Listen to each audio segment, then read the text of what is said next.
All right, I think we better jump right back in here. We're going to go to item number 9, which is a discussion on a request to amend Provo City Code to update 2017 standards to 2018 standards. We'll come back to number 8 after this. This is going to be presented by Mr. Day.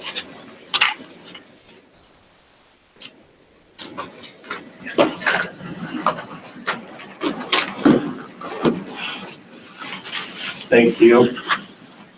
If you feel like you're hearing something that you've heard before, you are. This is that same item that we brought before you about 2 months ago, where we implemented all of our standards by ordinance. And so this is just merely updating the dates to our new 18 drawings, our 18 standards, and our development guidelines.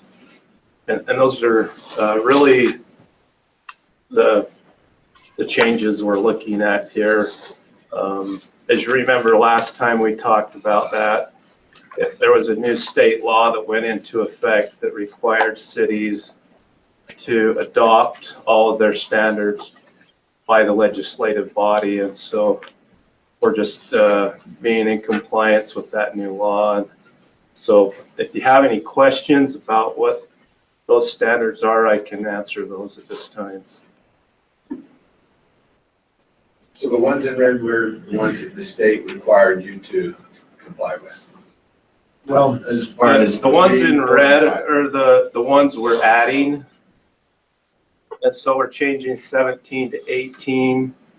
And then we're adding the Utah Manual on Uniform Traffic Control Devices. It's specifically for Utah. We're adding that because we didn't put it in last time. We felt like that's applicable to have in here because we use some of the stuff in there.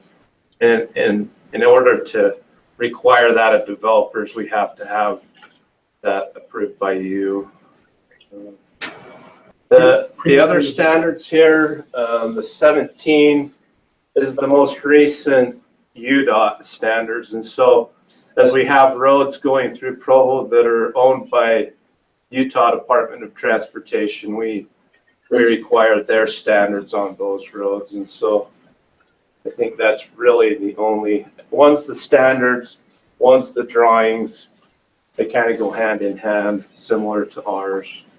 Kelsey, if you can scroll back up a little bit. So subsection A is national standards and B is local standards. But when we adopted this a month or so ago, the only local standards we adopted were Provo's. Yeah. So we're just adding some other state standards that hadn't been included last time. Those are all local too. We've been requiring all of the stuff that you see here for years, but now we have to formally present it to you for your approval. So, David, all these standards are now available on our website. Well, the local standards. That's a good point. We have all of our Provo standards on the website.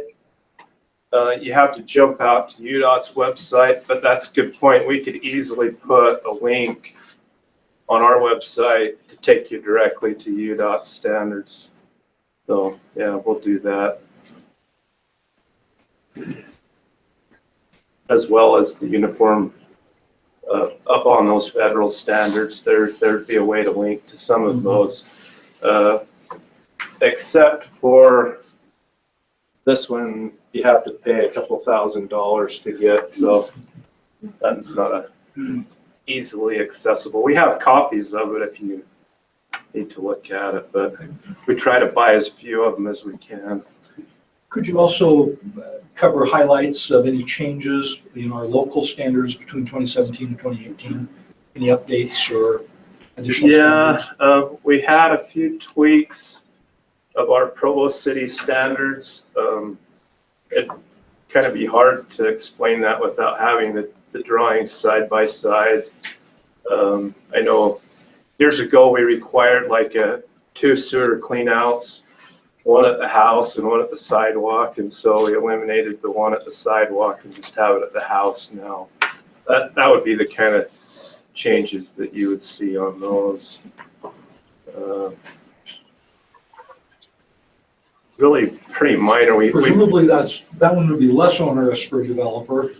Are there any changes that you've suggested in here that would create additional hurdles or burdens for developers or additional safeguards for the city infrastructure? I'm not aware of any. Our trend has been to make it better for everyone across the board. For instance, years ago, we required copper laterals. And if you follow the price of copper, you know that that's a very expensive material. So now we allow a plastic line to be put in for a water service into a house. However, you can't detect the plastic line, so we put a tracer wire on it. But even with all of that, it's significantly cheaper to put that in than a top.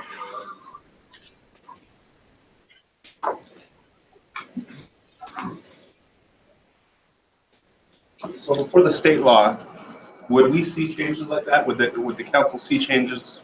No? And really what the state law was aimed at, Jody Burnett came down and looked at our standards and actually said, man, Provo's kind of in the best shape of many of the cities that he's looked at. But the state law was changed because there were some outliers, what maybe the legislature would consider bad actors, where there was cities that, the Public Works Department wouldn't even have written down standards, but they would just reject things and say, oh, that doesn't meet our standards. And it happened enough times that the legislature said, okay, we want every standard that somebody has to meet that's going to actually cost something when they're developing has to be approved by the legislature because they are the land use body.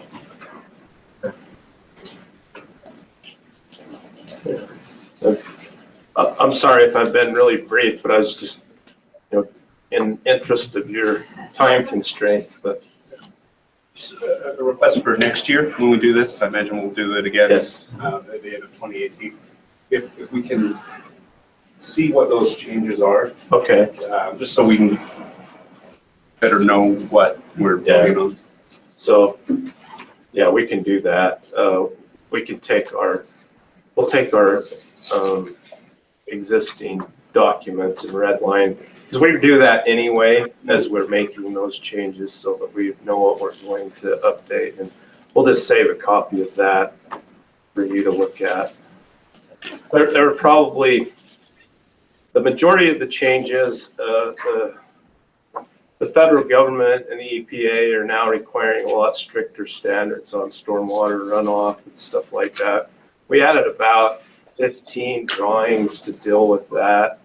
And most of them are putting protection devices around inlet boxes so that the sediment doesn't get down into the system and out to the lake. During construction, a lot of tracking of vehicles. We try to address all of those issues. That was the major change, just adding additional standard drawings to show people what they need to do. The other changes were just, we've made little errors in numbers and stuff that we needed to move around, and so they're pretty minor. Thank you. Yeah. All right, this is on the agenda tonight, so there's no motion. Any other questions? All right, thank you, Mr. Day. Okay. All right, let's jump back to item number 8, which is a discussion on the Accessory Apartment Overlay Zone, the Supplementary Residential Overlay Zone, and zoning topics.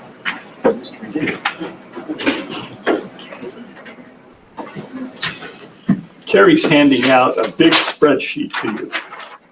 And what we've done is gone through and put in different zones, like the Accessory Apartment Overlay Zone, the Supplementary Apartment, single families, batching singles, extra living space for elderly, second kitchen issues. And have this, we're not going to go over it right now, but Carrie, why don't you give those to me? Okay.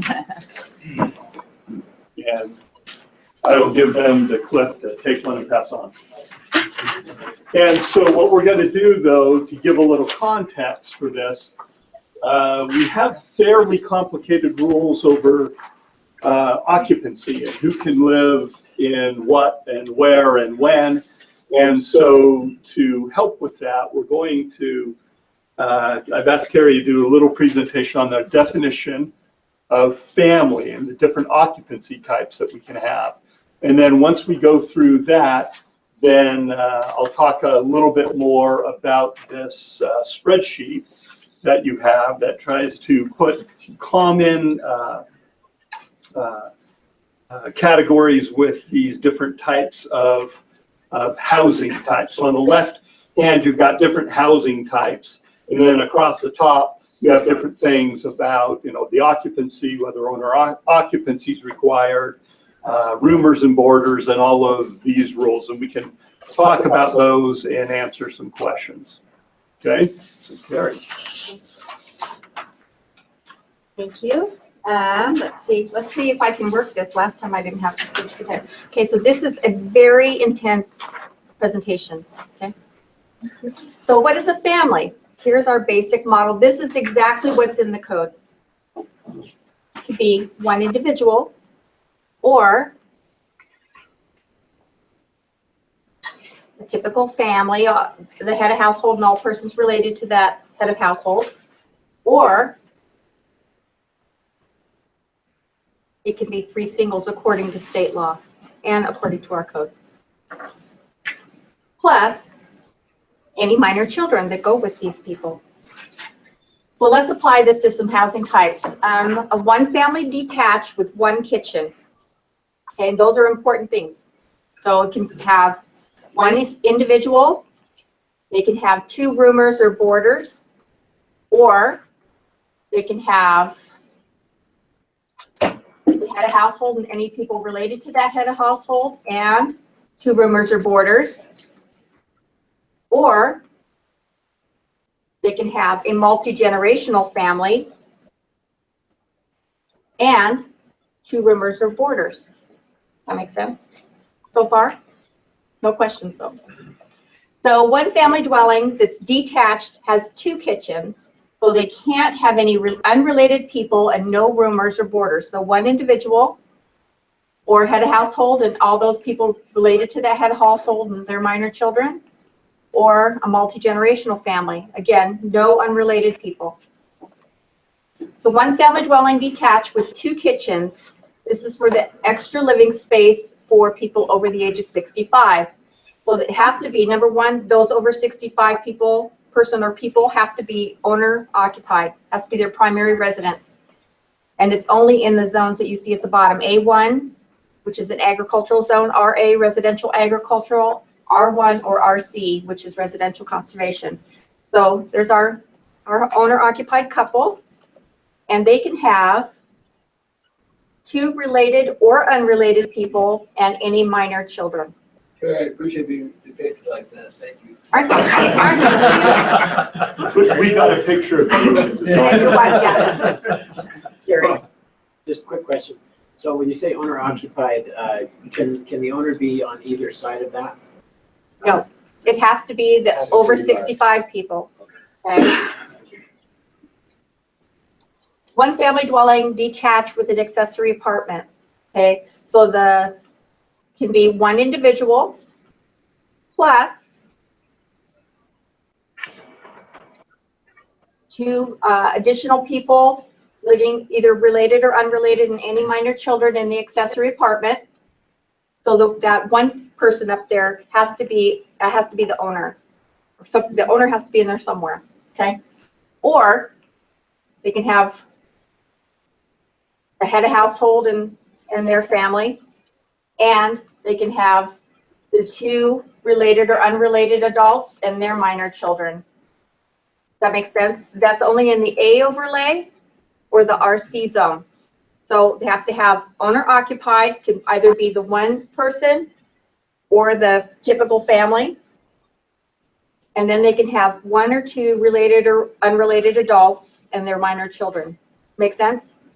Dave Harding, I see a question mark on your face. So many questions already. Rumors and borders, can they No. have minor children? Sorry, just. Yes, back to the other ones. Yeah, Rumors and borders, it doesn't specifically say they can have any minor children with rumors and borders. Or I'm going straight from what our code currently Okay. says, okay? And so Gary would probably address that. This presentation is strictly what our code says. okay. But having said that, under federal fair housing, if you have an adult living in a home, their minor children can always live with them. Okay. So back to the first one, if you have rumors and borders, they're minor children by federal law can do that. The next thing. Ours is silent. Ours is silent It about doesn't really say that, but federal law, we would allow minor children. Okay. And then one family detached has One kitchen or two? 2 kitchens. Do you want to go back to the one family detached slide? Yeah, I'm sorry, I should have raised my hand earlier. That's right. That's why we. 2 kitchens, right? Okay, Yeah. go ahead. Kitchens. So One family dwelling. one detached. family detached, Okay, so it can be one individual okay, or a head of household and any people related to that head of household, okay. okay?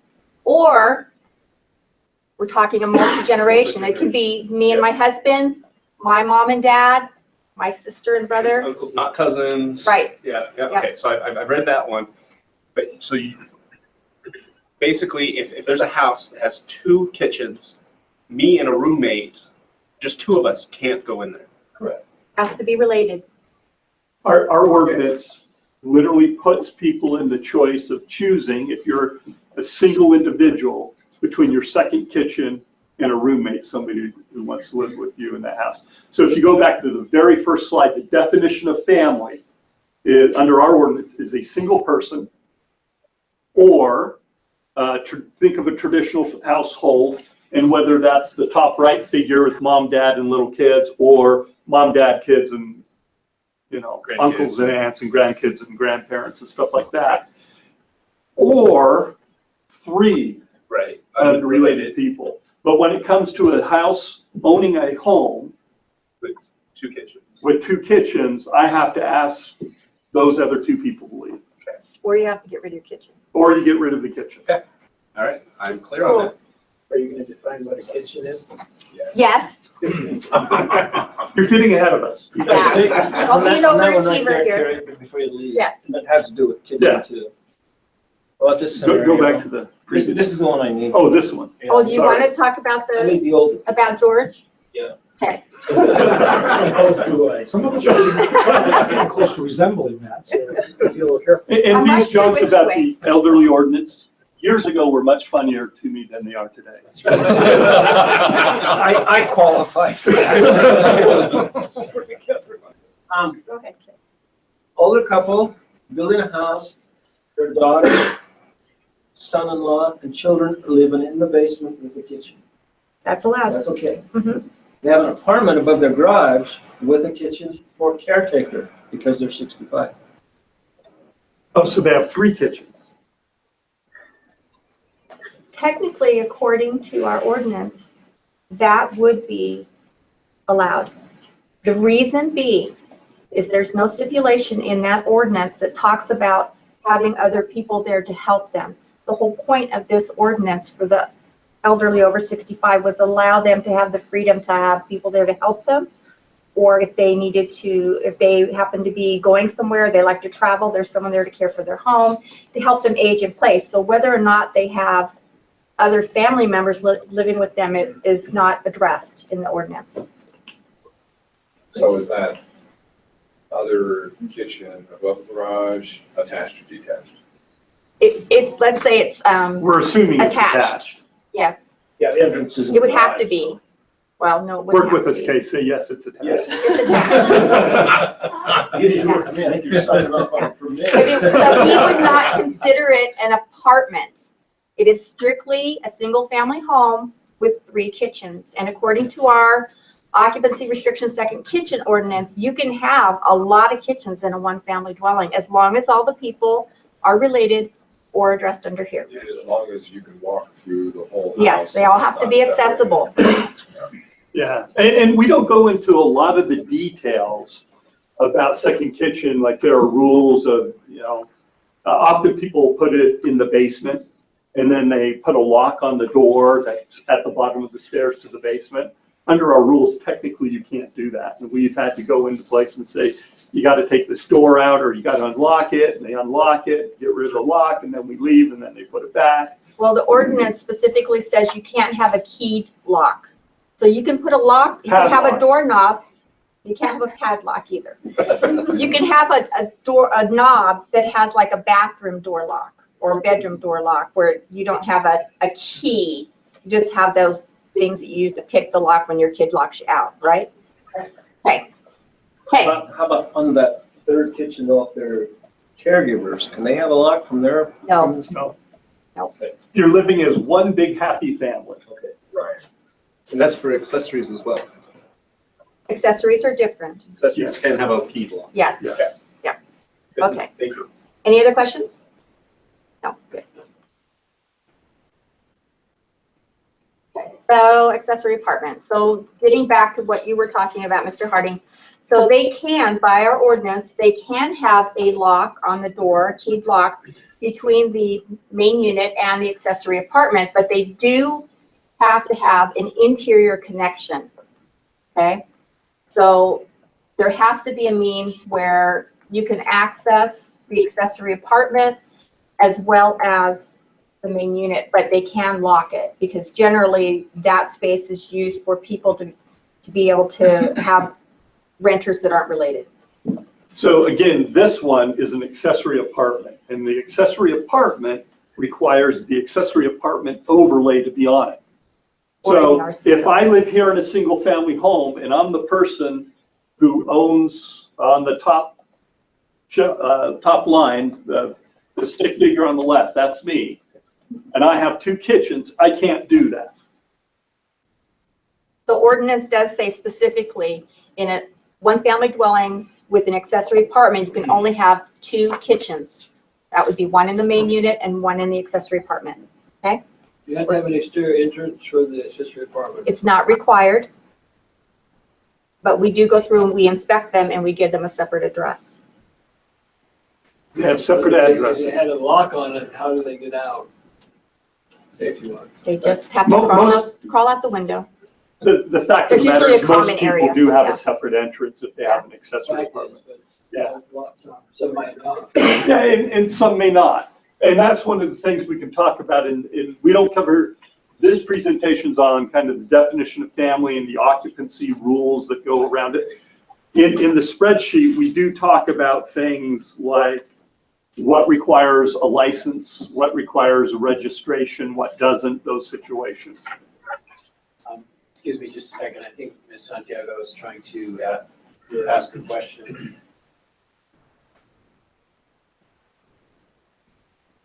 Or you want to just keep going until you've got her? Yeah, somebody keeps closing this and it messes it up. Okay, Oh. good. Go ahead. We'll- Okay.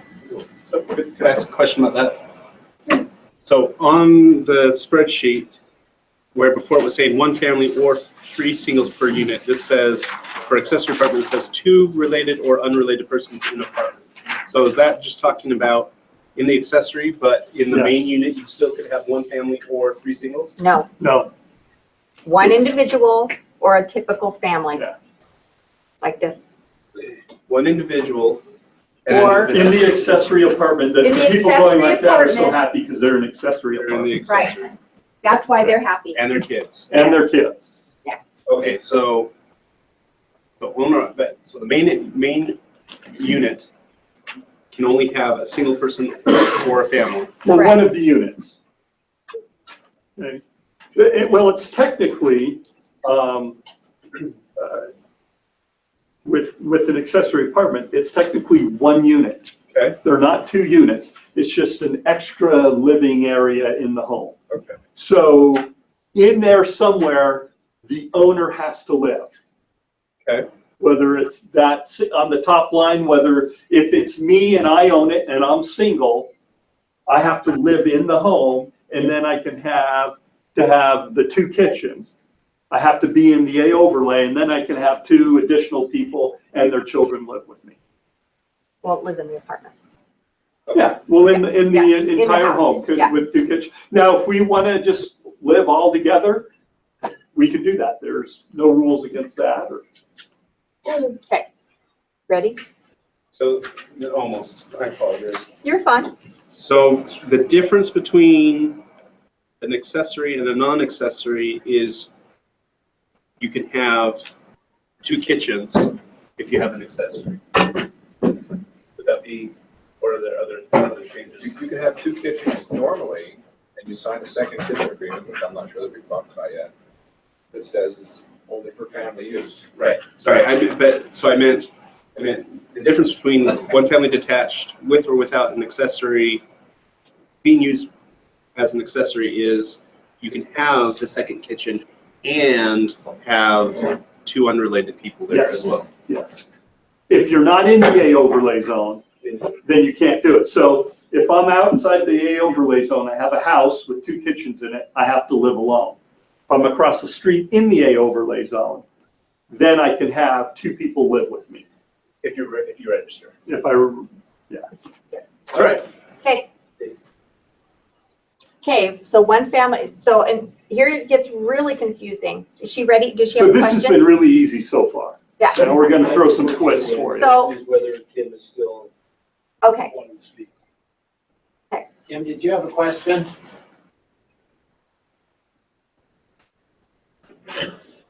okay. So in a one-family dwelling that's detached and it has a supplementary apartment. So there's a little bit of fine differences between those 2 things. Accessory is only in the A overlay and the RC zone and can have only 2 related or unrelated adults in the apartment with their children. The S overlay allows you to have, this is like the tree streets. So one individual, and in the apartment, they can have up to 4 related or unrelated individuals. And of course, they're any children, minor children, okay? Or they can have a typical family and 4 related or unrelated individuals and their unrelated children. Or their related children, hopefully. They're not just picking children up off the street. So. Now, one thing, when you see on the second line here, the mom, dad, and kids, it got too busy, but you got the multi-generational family, same rules would apply. Okay, let's make sure. Okay. For the 4, the kids have to be minor children. These have to be minor, yes. Yes. So now, these can be 4 individuals and maybe the kids belong to a couple of them. Right. So that doesn't matter. Or they could be a married couple and. And we do run into situations where somebody has a guardianship of a minor. And so they're not biologically related in some way, but they have a legal guardianship or something like that. Legal And then that relationship, counts. right. Okay, any other questions? So it doesn't have to look like this to be a kitchen. And we do end up with a lot of questions about that. So any 2 of these items may equal a kitchen. Okay, now that's what our ordinance says. Any 2 of these things, you've got a kitchen. So a microwave, sink, these has to be permanent cabinetry, can't be movable. We don't count that. A stove and a fridge. And the fridge doesn't need to be that tall. No, it can be a little bitty fridge like I have in my office. So technically, If she I have had one a other- sink near her fridge in I her would have a office, kitchen. that would be a second yes, kitchen. A hot plate and Yeah. the refrigerator. Dave. Do we now, or did we used to define it as any place you could prepare food? It does say any 2 items that can be used to prepare food. Okay. Any of those items included with items on the prior page, any of these items or with those items on the prior page does equal a kitchen for sure. Okay, there's no question. So those items are if it has a gas line run into it, or it has a 220 volt electrical for an electric stove, or it has a garbage disposal in their little sink. So you combine these, any of these, with two of the items from the previous screen, definitely that's a kitchen. And we would, one of the items we would previous screen. two, That makes three. yeah, but And that's the hard thing, right? Because we walk in and somebody's got a microwave and cabinets. Mhm. You know, or they, more, on this cabinet, they've got a TV. On one side, it's a TV hutch, and they have cabinets next to it, and there's a microwave. You know, we have to walk in, is this really a kitchen? Because it says cabinets, and they're permanent cabinets, and there's a microwave. Now, if they have power there for a stove Mhm. and an oven, we're gonna say, yeah, you got a kitchen. Right. Couldn't have been arguing about saying that 220s for the dryer. Yeah, yeah. Then you just. unless they have a dryer somewhere else. That's one of the That's things what we you run have to into. do. Oh, well, it's just a laundry sink. Well, if it were just a little sink and a cabinet, and there was no garbage disposal and no other appliance, then I would be more apt to say it's not a kitchen, it's a laundry room, as long as their laundry was downstairs. Dave? So it says may, underlined may. What does may mean? Do you ever go in and say, okay, there's a refrigerator and a microwave, even though there's not a gas line, a garbage disposal or a 220 outlet, but I'm still going to consider it a kitchen? I would be more apt to say that if it were just a small sink with no garbage disposal and a permanent cabinet. That is not technically a kitchen. Okay. It could be, but the thing that would sway me is if there were a refrigerator and a microwave and they had cereal boxes and bread. So that sink right there looks a lot like the sink in my laundry room. And my wife hates frozen burritos and I love them, so I put it in a microwave there and I make frozen burritos and eat in there. Okay, so it has two of those things. I'm not gonna call it a kitchen. You know, and so we have to go in and make judgment calls on these things and try and determine what people are doing. Okay? One last clarification on that. Yes. So if it has those two things, then you have discretion to call it a kitchen. Yes. Those, the ordinance, and we can get out the actual ordinance language, but it says these things may be a kitchen. So you may have those things and you may have more than just two. You may have three things, but we're looking at it and what it really is, yeah, you got a sink over here, you got a microwave right here, and you got some cabinets here, but as we go in and we inspect, it's really just a movie room. You know, and they like to make microwave popcorn. And, you know, and so we may call it not a kitchen. In another circumstance, we go in and it looks like a kitchen and it feels like a kitchen with just those three things. So a wet bar is not necessarily a kitchen, but with the right other things, it could be used that way. That's true. So in my house, in my basement, I have in the corner of a room in the basement, a bunch of cabinets with a microwave in the middle, and in the corner is a sink, things around in a mini fridge. And I had to sign the second kitchen ordinance. Yeah, it's not that you can't have those things, Yeah. you just gotta sign the ordinance. Right. Now I And did you can't that. use it like a separate unit. Now, what the ordinance then does say is, a friend of mine, he gets divorced, he wants to move in for a few months and just live in my house. I can't do that while he gets on his feet. I'm prohibited from doing that.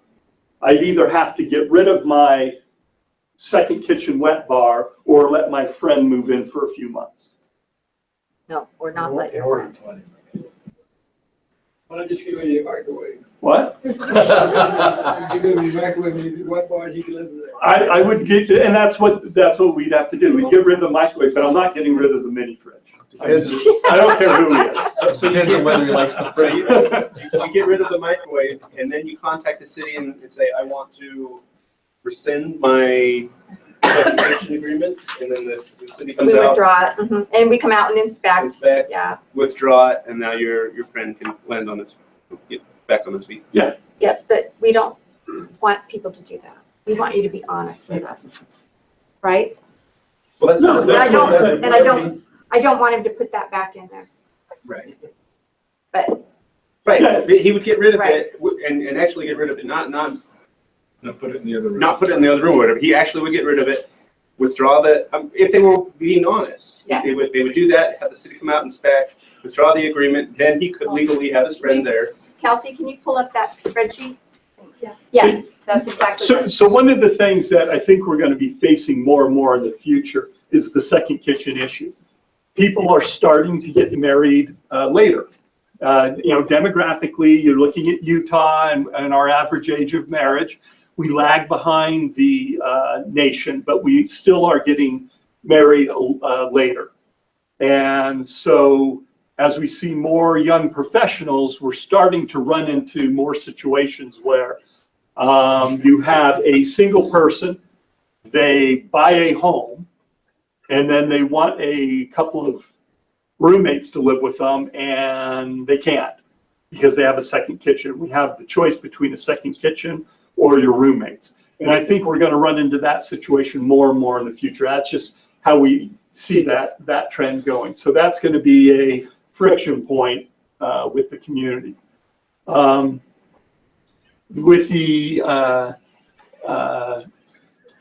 If you come down, right there.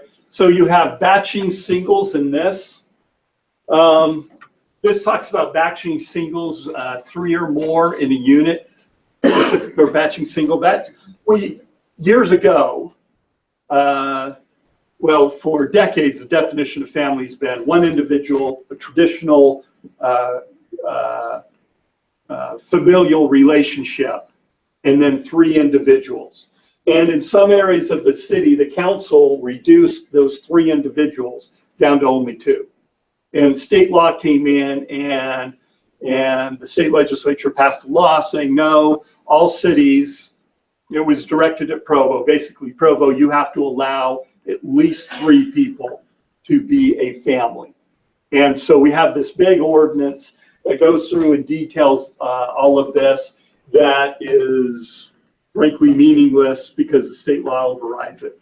And that's one of the things that we need to go in and clean up someday, is that whole infrastructure around this. So while our ordinance says that state law makes it pointless, it doesn't matter there. So batching singles really is dealing with this. It's 4 or more, and I know batching singles comes up.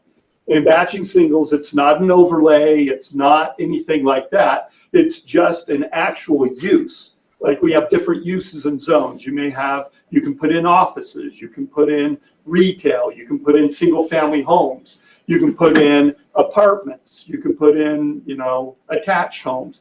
A batching is just another use in a residential zone that you can put in. And then depending on how the unit is constructed and how much parking they get will determine the occupancy of 4, 5, or 6. So in the Pioneer HOA subdivision, my neighborhood. Yeah. Development agreement lays out 2 things. And the PD ordinance, because it's a PD, R2PD, says you have to choose when you're creating it, whether you're going to be family or batching. Probably because of the parking requirements. They chose family. It's in the development agreement as family. So that limits the occupancy and the use. Then secondly, it said, because it was a PD, in order to control the density, no second kitchens. Yeah, no second kitchens. Now, we have a few zones around the city, and I've seen this time after time where people come in and they say, well, it was supposed to be for families. And we say it is. Well, no, it's not, because you have 3 singles living there. That's under our ordinance. That is a family. That is defined as family. And so anytime you see in our ordinance something that says the parking ratio for family is whatever it is, that includes 3 singles. So in Pioneer or Belmont or any of those places, when it says it's family occupancy, 3 unrelated singles living together, 3 BYU students, 3 young professionals, all with a car, that's family. Excuse me, we've only got 5 minutes left before the public's right downstairs. I think probably got more to tell us, I think. Right? Oh, that was the last thing I was going to say right now. There's nothing else to say on it. It is now so clear and obvious to all of you. I'm sure I don't ever need to speak on this again. You just confused me. You might send us the pictures. I'm better with pictures. Gary, I got a question. On Yes. single number 2, in Sherwood Hills, R1 neighborhood, you could have someone that has more than 3 singles? I'm sorry, I missed the first. R1. R1. Sherwood Hills, batching singles, more than 3? No, should only be 3. Why? You just said 4 or more. No, that's batching singles. Batching singles are specifically in units that are built for batching singles. And the zone doesn't, it's a batching use in the R1 You neighborhoods. said It's all other zones here. What does that mean? all other zones that have that use allowed. We probably need to expand that. Yeah, which zones And have in that? R1, that's batching singles number 2, third up. Sorry, which zones have batching as a use? As a use currently right now in our ordinance, you have some RC zones. The only uses where it was allowed was, I think, the R5, R4, R3, and maybe R2.5. But none of those exist on the map anymore. They're still in our code book, but those were down zoned to the RC zone.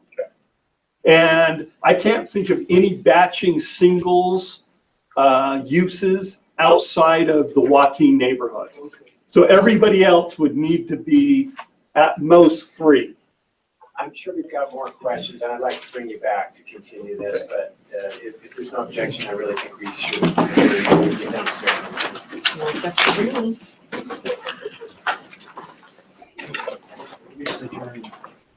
That was the adjournment, unless someone objected. That was the adjournment. Also, if you want to give us feedback on this and we're missing some information on it, we're trying to make it usable and readable without just reprinting the ordinance on it. Can we get an electronic copy too?